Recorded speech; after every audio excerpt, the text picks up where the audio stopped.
ఉన్నటువంటి రాజకీయ పరిస్థితులు వేరే.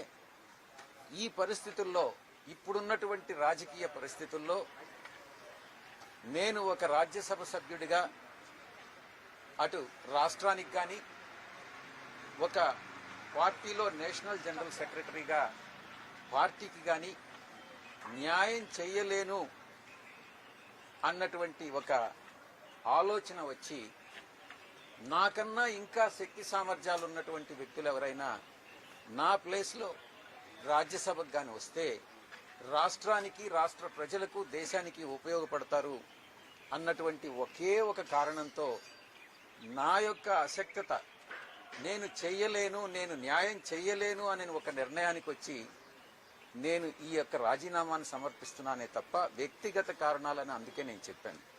ఎవ్వరి మీద కోపం లేదు, ఎటువంటి ప్రెషరు లేదు, ఎటువంటి అన్డ్యూ ఇన్ఫ్లుయెన్స్ లేదు. ఈ యొక్క పూర్తిగా వ్యక్తిగతమైనటువంటి నిర్ణయం తీసుకోవడం జరిగింది. ఎవరైనా ఒక్కొక్కరు మా పార్టీకి ఇప్పుడు నేను ఇంకా కూడా రేపు రిజిగ్నేషన్ సబ్మిట్ చేసేంత వరకు కూడా వైఎస్ఆర్సీపీకి ఇంకా కూడా సభ్యుని రాజ్యసభకు మాత్రమే రాజీనామా చేశారు. 11 మంది శాసనసభ్యులు మాత్రమే ఉన్నారు.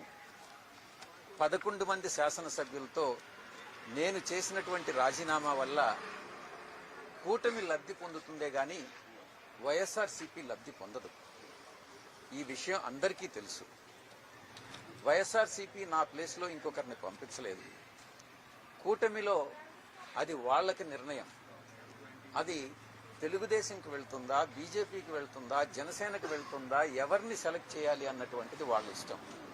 ఒక్కటి మాత్రం నేను చాలా స్పష్టంగా చెప్పగలను దేవుడి సాక్షిగా, ఎటువంటి ఆశలకు కానీ, ఎటువంటి పదవులు ఆశించి కానీ ఆయన చెప్పినట్టుగా, అయ్యా మీరు వినండి స్వామి, మీరు వినండి, ఆయన అడిగినట్టుగా, ఆయన చెప్పినట్టుగా కేసులు మాఫీ చేస్తారు అన్నటువంటి ప్రామిస్ తీసుకొని నేనేదో రాజీనామా చేస్తున్నానని చెప్పారు. భగవంతుడు సాక్షిగా చెప్తున్నాను, నేను అబద్ధాలు చెప్పనని. అటువంటిది ఏమీ లేదు. ఎవరో కేసులు మాఫీ చేస్తే చేయించుకోవాల్సినటువంటి అవసరం నాకు లేదు. ఏదైనా ధైర్యంగా ఎదుర్కొంటాను.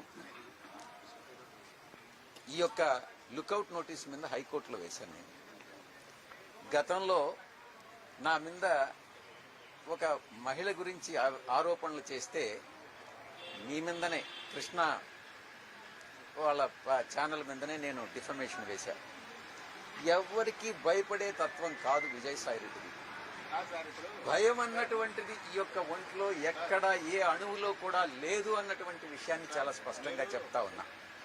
నేను ఒక్కటే చెప్తా ఉన్నా, కొన్ని పత్రికలకి వాళ్ళు చేసేటటువంటివి మాత్రమే కరెక్టు, మిగతా వాళ్ళు చేసేవన్నీ తప్పులుగానే కనపడతా ఉంటాయి. ఈ దృక్పథం మంచిది కాదు.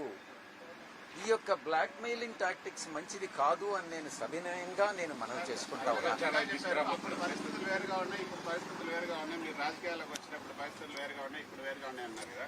కానీ అప్పుడు కూడా ఇదే విధంగా ఉంటుంది. మీరు ప్రతిపక్షంలో ఉన్నారు. అప్పుడు మొదటి రాజ్యసభ సభ్యులు మీరు మీ పార్టీ నుంచి. అప్పుడు పరిస్థితులు ఏమి వ్యతిరేకం, అప్పుడు ప్రతిపక్ష పార్టీగానే ఉండింది, ఇప్పుడు ప్రతిపక్ష పార్టీగానే ఉండింది. కానీ ఎందుకు మీ ప్రశ్న ఏందో చెప్పండి. ఇప్పుడు రాజీనామా చేయడానికి కారణాలు ఏంటి అంటే నేను చెప్పిన దానికన్నా ఇంకా వేరే కారణాలు ఉన్నాయని నువ్వు నమ్ముతున్నావేమో కానీ నేనైతే నమ్మట్లేదు. అంటే జగన్మోహన్ రెడ్డి పదవి ఇస్తారు, అడగండి, మీరు ఏదైనా ఫ్రీగా అడగొచ్చు. నేను ఇంతకు ముందే చెప్పా. ఒక్క నిమిషం, మీరు అడిగిన తర్వాత నేను జవాబు చెప్పాలా, తర్వాత మీరు ప్రశ్న అడగాల.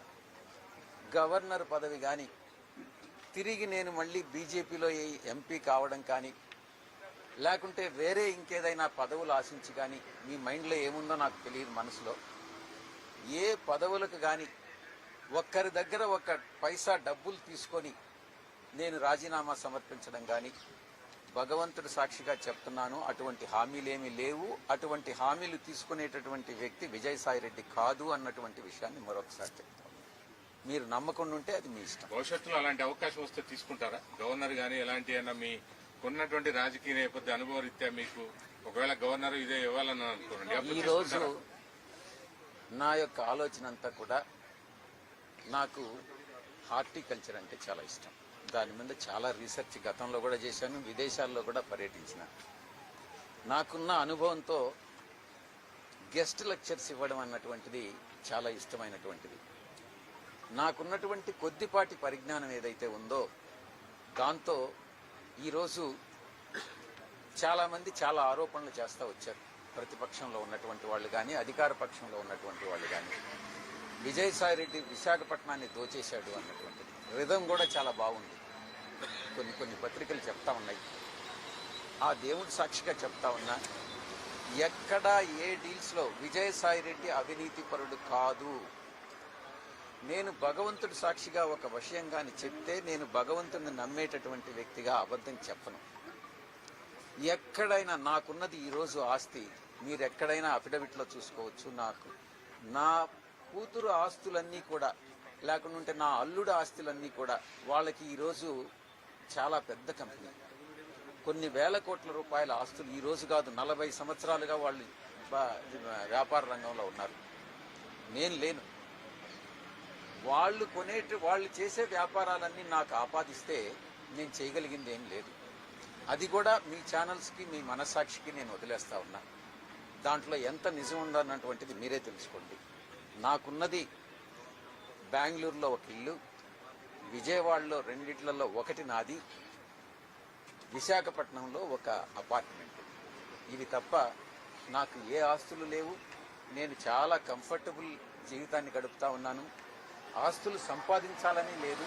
నేను గతంలో చెప్పాను, ఒకవేళ నేను అవినీతికి పాల్పడి సంపాదించినా కూడా ఒకరు 100, 200 కోట్లు, 300 కోట్లు సంపాదించితే వాళ్ళకు ఉండేటటువంటి ఆ వియ్యంకుడికి ఉండేటటువంటి వేల కోట్లలో ఈ 200 కోట్లనేటటువంటిది సముద్రంలో ఒక నీటి బొట్టు లాంటిది.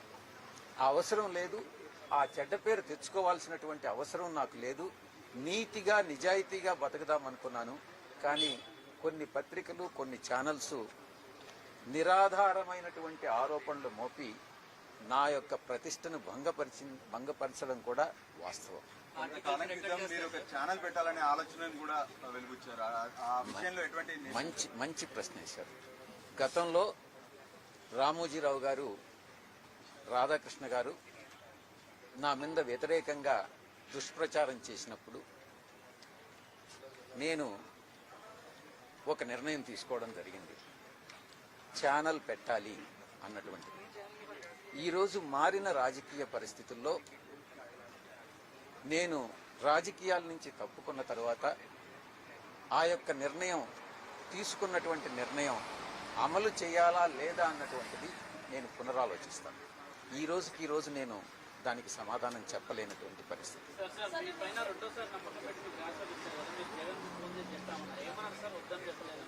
వద్దనే రాజీనామా ఆయన అడిగారు, మీరు వెయిట్ చేయాలి. జగన్ గారికి నేను అన్ని వివరంగా చెప్పాను. ఈ పరిస్థితుల్లో నేను న్యాయం చేయలేనన్నటువంటి విషయం కూడా చెప్పాను. ఆయన అన్న అడ్వైజబుల్ కాదు, నువ్వు రాజీనామా చేయొద్దు, పార్టీ నీకు అండగా ఉంటుంది, మేమంతా నీకు అండగా ఉంటాం, నువ్వు తీసుకున్నటువంటి నిర్ణయం కరెక్ట్ కాదేమోనని ఆయన చెప్పడం జరిగింది. అయినప్పటికీ కూడా నా నిర్ణయం బట్టి నేను ముందుకు వెళ్తా ఉన్నాను. మీరు ఒక ఏమనుకోవద్దు, క్లారిటీ ఉండాలి క్వశ్చన్ వేస్తే. క్లారిటీ లేని క్వశ్చన్స్ కానీ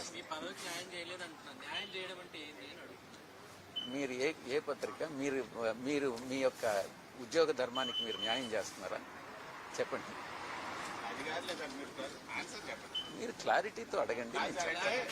ఆయన అడిగింది ఏంటంటే, ఇప్పుడు మీరు అంటున్నారు కదా నేను న్యాయం చేయలేకపోతున్నాను, అందుకే నేను నా ప్లేస్ లో వేరే ఒకరిని పెట్టాలి అంటే మీకు సరైనటువంటి గౌరవం ఇవ్వకపోవడం వల్లనే. నేను ఒక్కటే చెప్తా ఉన్నా, నేను దైవ భక్తుణ్ణి, నేను అబద్ధాలు చెప్పలేను. అబద్ధాలు చెప్పకుండా ఈ కాలంలో రాజకీయాల్లో రాణించడం అన్నటువంటిది కష్టంగా ఉంది. నా మనసుకి తోచిన విధంగా నేను రాణించలేను రాజకీయాల్లో నన్ను నిర్ణయించుకున్నాను. ఇది వాస్తవం. నువ్వు ఇన్ఫరెన్సెస్ డ్రా చేయొద్దు. నేను